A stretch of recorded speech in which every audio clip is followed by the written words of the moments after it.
Hello friends, ఈరోజు మనం MPa stock గురించి కంప్లీట్ డీటెయిల్స్ చూద్దాం. వీళ్ళు ఏ బిజినెస్ చేస్తారు, నెక్స్ట్ వీళ్ళ మేనేజ్మెంట్ ఎవరు, తర్వాత ఈ స్టాక్ యొక్క ఫండమెంటల్స్ ఏంటి, తర్వాత ఫైనాన్షియల్స్, దాని తర్వాత షేర్ హోల్డింగ్ ప్యాటర్న్, దాని తర్వాత ఈ స్టాక్ని మనం ఏ లెవెల్స్లో యాడ్ చేసుకోవచ్చో కంప్లీట్ డీటెయిల్స్ చూద్దాం. సో ఈ స్టాక్ మనం చూసినట్లయితే ఇది ఎడ్యుకేషన్ రిలేటెడ్ స్టాక్. సో వీళ్ళు ఎక్కువగా 3 సెగ్మెంట్స్లో బిజినెస్ చేస్తూ ఉంటారు: కంటెంట్ సొల్యూషన్స్, ప్లాట్ఫామ్ సొల్యూషన్స్, ఈ లెర్నింగ్ సొల్యూషన్స్. సో ఈ 3 సెగ్మెంట్స్లోంచి వీళ్ళు బిజినెస్ చేస్తూ ఉంటారు. సో ఒక్కొక్క సెగ్మెంట్ నుంచి ఎంత రెవెన్యూ జనరేట్ చేస్తారో చూసినట్లయితే, సో కంటెంట్ సొల్యూషన్స్ అంటే ఏంటంటే వాళ్ళు ఒక ఏదైనా బేసిక్ కంటెంట్ ఇచ్చినప్పుడు దాని గురించి కంప్లీట్ మ్యాగజైన్కి కావాల్సిన కంటెంట్ మొత్తాన్ని వీళ్ళు డెవలప్ చేస్తూ ఉంటారు. సో దీంట్లోంచి అరౌండ్ వీళ్ళకి 54% రెవెన్యూస్ అనేది వస్తూ ఉంటాయి. ఇది old data. Recent annual report మనం చూసినట్లయితే 54% రెవెన్యూస్ అనేది ఈ కంటెంట్ సొల్యూషన్స్ నుంచి వస్తాయి. సో ఈ కంటెంట్స్ అనేవి ఎక్కువగా ఏదైనా స్కాలర్స్కి కంటెంట్ కావాలన్నా కానీ, లేకపోతే ఏదైనా మ్యాగజైన్కి కంప్లీట్ కంటెంట్ కావాలన్నా, సో ఇలా కంటెంట్ అనేది ప్రొవైడ్ చేస్తూ ఉంటారు.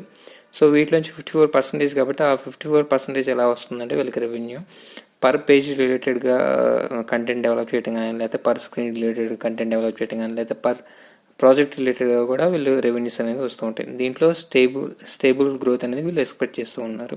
సో వీళ్ళు ఎక్కువగా పబ్లిషర్స్కి, నెక్స్ట్ కార్పొరేట్స్కి, ఇలా వీళ్ళకి కంటెంట్ అనేది ప్రొవైడ్ చేస్తూ ఉంటారు. వీళ్ళ మెయిన్ సెగ్మెంట్ వచ్చేసరికి ఇది కంటెంట్ సొల్యూషన్స్. నెక్స్ట్ మనం చూసినట్టయితే platform solutions.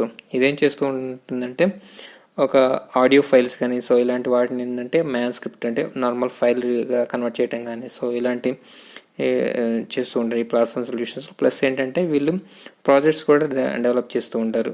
So individual projects అనేవి డెవలప్ చేసి మొబైల్ అప్లికేషన్స్ కానీ, లేకపోతే వెబ్ అప్లికేషన్స్ కానీ, సో ఇలాంటివి డెవలప్ చేసేసి వీటిని హోస్ట్ చేస్తూ ఉంటారు. వీటి రిలేటెడ్గా అనలిటిక్స్ కానీ, సో ఇవి కూడా ప్రొవైడ్ చేస్తుంటారు. అంటే ఏంటంటే స్కాలర్స్ ఏ కంటెంట్ని రీడ్ చేస్తూ ఉన్నారు, దాని రిలేటెడ్గా ఇంకా ఎక్స్ట్రా ఏ కంటెంట్ని ఇంప్రూవ్ చేయొచ్చు. సో దీని రిలేటెడ్గా ఈ ప్లాట్ఫామ్ టూల్స్ అనేది వీళ్ళు డెవలప్ చేసి, సాఫ్ట్వేర్ టూల్స్ అని డెవలప్ చేసేసి దాన్ని హోస్ట్ చేస్తూ ఉంటారు. నెక్స్ట్ సెగ్మెంట్ మనం చూసినట్లయితే దీంట్లోంచి వీళ్ళకి ప్లాట్ఫామ్ టూల్స్ సెగ్మెంట్ నుంచి వీళ్ళకి 39-40% రెవెన్యూస్ అనేది వస్తూ ఉంది. సో వీళ్ళు రీసెంట్గా హైవేర్ అని చెప్పేసి ఒక కంపెనీని అక్వైర్ చేసుకున్నారు. సో దాని నుంచి వీళ్ళు మంచి గ్రోత్ అనేది ఎక్స్పెక్ట్ చేస్తూ ఉన్నారు. సో దీనికి కూడా చాలా మంచి గ్రోత్ ఉందని చెప్పేసి వీళ్ళు ఎక్స్పెక్ట్ చేస్తూ ఉన్నారు. సో వీళ్ళు ఎక్కువగా పబ్లిషర్స్కి, నెక్స్ట్ కార్పొరేషన్స్కి, యూనివర్సిటీస్కి, ఇలాంటి వీటికి మ్యాన్ స్క్రిప్ట్స్ కానీ, నెక్స్ట్ ప్రాజెక్ట్స్ కానీ డెవలప్ చేసేసి వేస్తూ ఉంటారు. థర్డ్ సెగ్మెంట్ మనం చూసినట్లయితే లెర్నింగ్ సొల్యూషన్స్. దీంట్లో ఎక్కువగా ఏం చేస్తూ ఉంటారంటే ఇప్పుడు ఏదైనా కంపెనీ వచ్చేసి వీళ్ళకి ఒక ట్రైనింగ్ రిలేటెడ్ కంటెంట్ ప్రొవైడ్ చేయాలంటే వీళ్ళు ఏం చేస్తూ ఉంటారంటే స్పెసిఫిక్ ట్రైనింగ్ రిలేటెడ్గా కంటెంట్ డెవలప్ చేసేసి దానికి సపరేట్ మొబైల్ అప్లికేషన్స్ కానీ, సో సాఫ్ట్వేర్ అనేది డెవలప్ చేసేసి వీళ్ళు ఇస్తూ ఉంటారు. సో దీంట్లో వీళ్ళు ఎక్కువగా ఏఐ రిలేటెడ్ కానీ, నెక్స్ట్ విఆర్ రిలేటెడ్ కానీ, సో గేమ్స్ రిలేటెడ్ కానీ, సో ఇలాంటి సిమ్యులేషన్స్ ఇలాంటివన్నీ యాడ్ చేసేసి వీళ్ళు ఇస్తూ ఉంటారు ఈ ప్లాట్ఫామ్స్. సో వీటిలోంచి వీళ్ళకి అరౌండ్ 15-13% రెవెన్యూస్ అనేది వస్తుంది. సో దీంట్లో కూడా వీళ్ళు హై గ్రోత్ అనేది ఎక్స్పెక్ట్ చేస్తూ ఉన్నారు. సో దీనికి కూడా అరౌండ్ ప్రాజెక్ట్ రిలేటెడ్గా వీళ్ళకి రెవెన్యూ అనేది వస్తూ ఉంటుంది.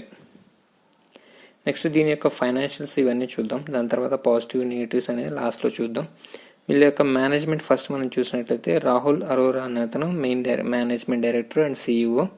ఇతను ఫారెన్లో చదివి అక్కడి నుంచి ఈ కంపెనీ స్టార్టింగ్ నుంచి, ఎంపీఎస్ అనే కంపెనీ స్టార్టింగ్ నుంచి దీన్ని గ్రోత్గా చేస్తూ ఉన్నారు. సో వీళ్ళు మధ్య మధ్యలో ఎక్వైజేషన్ చేసుకుంటూ అలా ప్లాట్ఫామ్ టూల్స్, నెక్స్ట్ ఈ లెర్నింగ్ టూల్స్, ఇలాంటి సెగ్మెంట్స్లో ఎక్కువగా గ్రో చేస్తూ ఉన్నారు. సో దానికి మెయిన్ రీజన్ రాహుల్ అరోరా అతను. సో ఇతను కరెంట్ చైర్మన్ కూడా. వీళ్ళ మేనేజ్మెంట్ కూడా చాలా స్ట్రాంగ్గా ఉంది.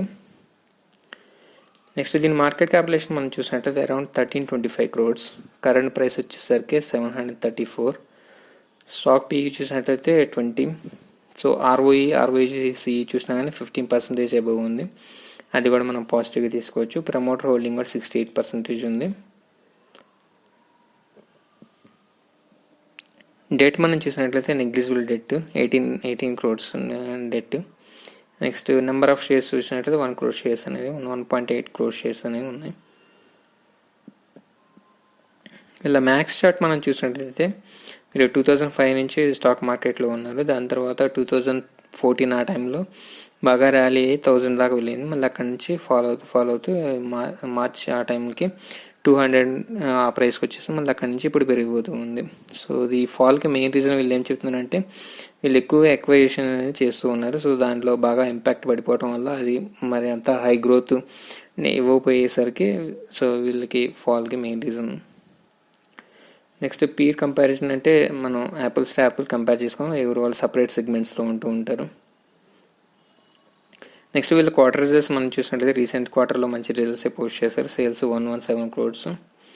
నెక్స్ట్ వీళ్ళ ఆపరేటింగ్ ప్రాఫిట్ మార్జిన్ చూసినట్లయితే అరౌండ్ 25% నియర్గా ఉంది. సో అది చాలా మంచి పాజిటివ్గా మనం తీసుకోవచ్చు. సో వీళ్ళు గోయింగ్ హెడ్ ఏమని చెప్తున్నారంటే ప్లాట్ఫామ్ టూల్స్, ఈ లెర్నింగ్ టూల్స్లో ఎక్కువ గ్రోత్ ఉంటుంది. సో అరౌండ్ 30% మార్జిన్స్ అనేవి వీళ్ళు మెయింటైన్ చేస్తామని చెప్పి చెప్తూ ఉన్నారు. నెక్స్ట్ ఈపీఎస్ కూడా కంటిన్యూస్గా గ్రో అవుతూనే ఉంది quarter on quarter. Year on year మనం కంపేర్ చేస్తుంటే మనకి ఈజీగా అర్థమైపోతుంది. సో ఇయర్ ఆన్ ఇయర్ కూడా చాలా కంటిన్యూస్గా గ్రో అవుతూ ఉంది.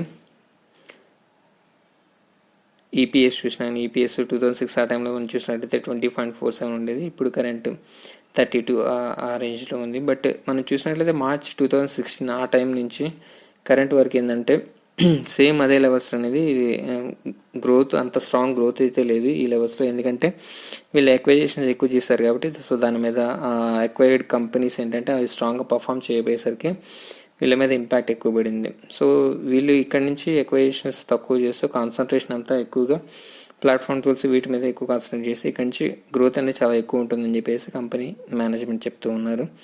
నెక్స్ట్ వీళ్ళ సేల్స్ గ్రోత్ చాలా బాగుంది. నెక్స్ట్ రేట్ ఆన్ ఈక్విటీ కూడా చాలా 15% అనేది మెయింటైన్ చేస్తున్నారు. అది కూడా మనం పాజిటివ్గా తీసుకోవచ్చు. కార్పొరేట్ యాక్షన్స్ మనం చూసినట్లయితే వీళ్ళు dividend year on year dividend అనేది ప్రొవైడ్ చేస్తున్నారు. అది కూడా మనం పాజిటివ్గా తీసుకోవచ్చు. రిజర్వ్స్ మనం చూసినట్లయితే రిజర్వ్స్ కంటిన్యూస్గా ఇంక్రీజ్ అవుతూ ఉన్నాయి.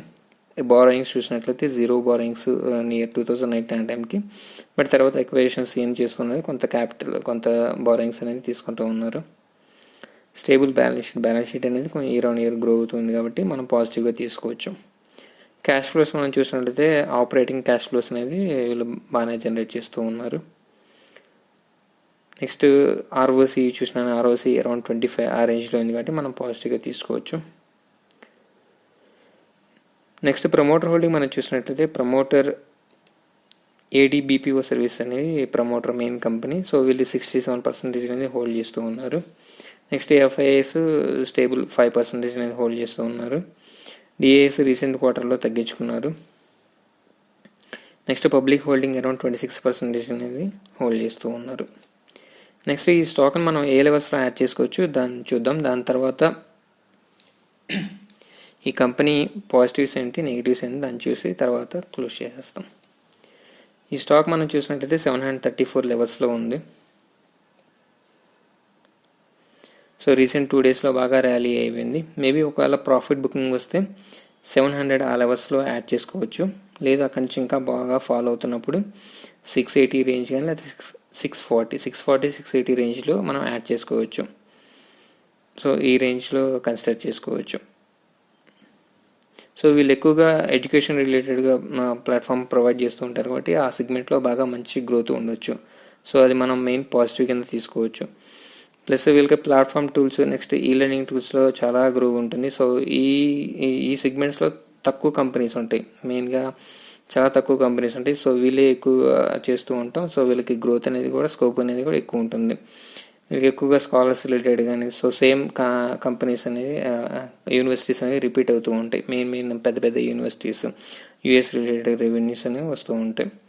సో నెక్స్ట్ మనం నెగిటివ్స్ చూసినట్లయితే వీళ్ళు ఎక్వైజేషన్ అనేది చాలా ఎక్కువ ఎక్వైజేషన్ చేస్తూ ఉన్నారు. సో వాటి వల్ల ఎక్వైర్డ్ కంపెనీస్ ఏంటంటే అంత స్ట్రాంగ్గా పర్ఫామ్ చేయకపోవడం వల్ల ఈ కంపెనీ మీద బాగా ఇంపాక్ట్ పడింది. నెక్స్ట్ క్లయింట్ కాన్సన్ట్రేషన్ చూసినా కానీ టాప్ 5 నుంచి అరౌండ్ 40% రెవెన్యూస్ అనేది వస్తుంది. టాప్ 10 నుంచి అరౌండ్ 50-60% రెవెన్యూస్ అనేది వస్తూ ఉంది.